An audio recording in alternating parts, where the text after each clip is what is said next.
What happens when a mother gives everything to raise her children, only to face betrayal from the very ones she sacrificed her life for? This emotional African story will take you deep into the struggles of family, loyalty, and the painful price of ingratitude, but also the healing power of forgiveness. In the quiet town of Hillside, a woman named Margaret, 42, carried the weight of the world on her shoulders. Her hands were rough from years of scrubbing, her back bent from carrying loads heavier than her heart could bear.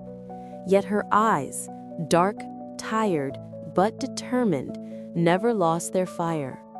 She had 3 children: Daniel, 20, the eldest son with big dreams; Ruth, 18, her quiet, sharp-minded daughter; and Emmanuel, 14, the youngest, always cheerful. Margaret's husband had walked out years ago, leaving her to fight battles she never chose. And so Margaret worked, day and night, believing her sacrifices would one day give her children a better life. Before dawn, Margaret tied her faded scarf and lifted a heavy basket of vegetables to the market. Her feet ached, but she pressed on, whispering prayers with each step. The market buzzed with voices, but her stall, a few tomatoes, onions, and peppers, barely caught attention. Still, she smiled at every customer, for she wasn't just selling vegetables. She was buying her children's future. One evening, Daniel stormed into their small house, his voice sharp. "Mother, how do you expect me to survive like this? All my friends are at university, living good lives. I can't keep staying here in shame." Margaret's heart squeezed, but she answered softly, "Son, I will sell more. I will work harder. Just give me time. I promise you'll go to school." Her words were drenched in love, but her body, weak and tired, trembled inside. Ruth, unlike her brother, spoke little. She stayed up late reading borrowed books under the dim lantern light. She saw her mother's struggles, but rarely spoke of them. Her silence was not indifference. It was a growing wound. Deep down, Ruth wondered if Margaret's sacrifices would ever be enough to change their destiny. Emmanuel, only 14, saw the world through laughter. He would run to meet Margaret at the roadside when she returned from the market, carrying her basket with pride. "Don't worry, Mama," he would say. "One day I will build you a big house." Those words were Margaret's strength. She carried them in her heart like a hidden treasure. One day, Margaret returned home early and overheard Daniel speaking with the friend outside. "I can't keep suffering because of her. My mother is too slow, too poor. If she loved me, she'd find real money for my future." Margaret froze. The basket slipped from her hand, tomatoes rolling into the dust. She pressed her back against the wall, silent tears streaming. Her sacrifices were invisible to the one she loved most. That night, when everyone slept, Margaret knelt by the wooden bed, her knees pressed into the hard floor as she whispered a prayer. "God, give me strength to carry these children even when they cannot see my love." The candlelight flickered, and her tears fell like rain. The next morning, Ruth broke her silence. "Mother," she said softly, "you cannot keep breaking yourself for us. Daniel does not see what you do, but I do. One day I will repay you." Margaret pulled her daughter close, kissing her forehead. "My child, a mother's reward is not repayment. It is seeing her children rise where she fell."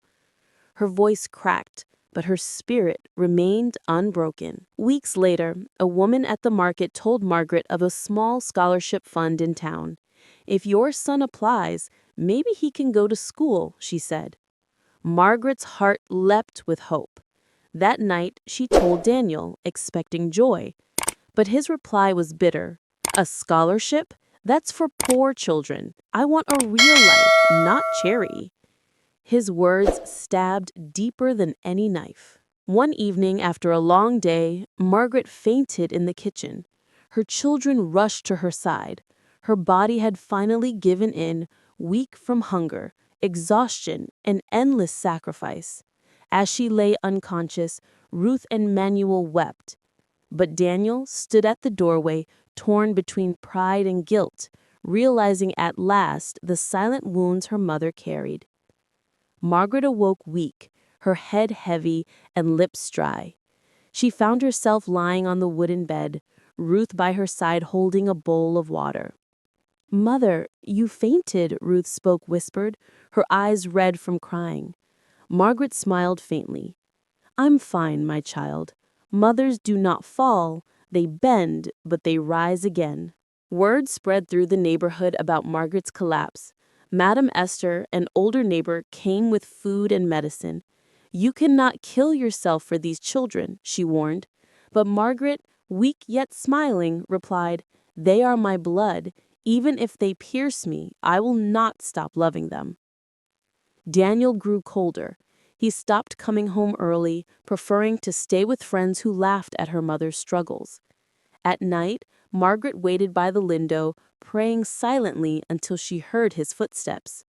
Each prayer was a thread tying her heart to his, refusing to let him go. Determined to help, Ruth began tutoring children in the village to earn a little money. She hid the coins under her mattress, saving every drop.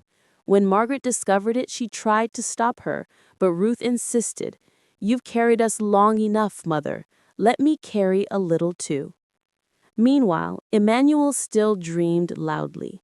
One evening he told Margaret, "Mama, I will build you the biggest house in this town. People will see your greatness." Margaret smiled through tears.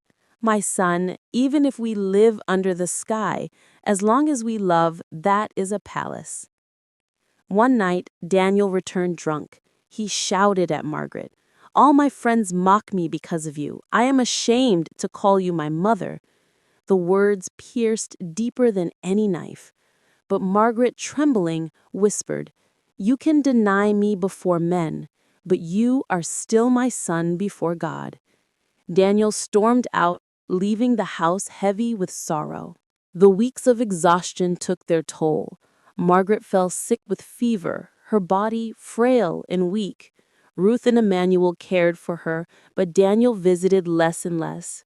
At night she coughed silently into her pillow, afraid her children would hear her weakness. One morning Ruth ran into Madame Esther at the well. The woman whispered, "There is a wealthy charity officer in town helping widows. Maybe she can help your mother." With courage, Ruth approached him, Mr. Johnson, a kind man in his 50s. He listened carefully and promised to help. Weeks later, Mr. Johnson visited Margaret. He brought food, medicine, and promised scholarships for Ruth and Emmanuel. Margaret wept openly. "Sir, I have nothing to give you but prayers." Mr. Johnson smiled. "Prayers are more valuable than gold, madam." When Daniel heard about Mr. Johnson's kindness, instead of gratitude, he burned with jealousy. "Why do strangers do what my own mother couldn't?" he spat. But deep inside, guilt gnawed at him. One night, Daniel returned home late. He found Margaret coughing violently, Ruth holding her, Emmanuel crying. For the first time, he saw his mother not as the strong woman who carried the world, but as a fragile soul on the edge of breaking. Something shattered inside him. At dawn, Daniel knelt beside Margaret's bed. Tears streamed down his face as he whispered, "Mother, forgive me. I was blind. I see now what you've done for us. I am ashamed." Margaret lifted her weak hand to his cheek. "My son, a mother forgives before her child even asks." With Mr. Johnson's support, Ruth and Emmanuel went back to school. Daniel, humbled, began working with the local carpenter to earn honest money. Margaret's health slowly returned, though her body remained frail. But her spirit was stronger than ever because her family was healing. Years later, Emmanuel graduated as an engineer.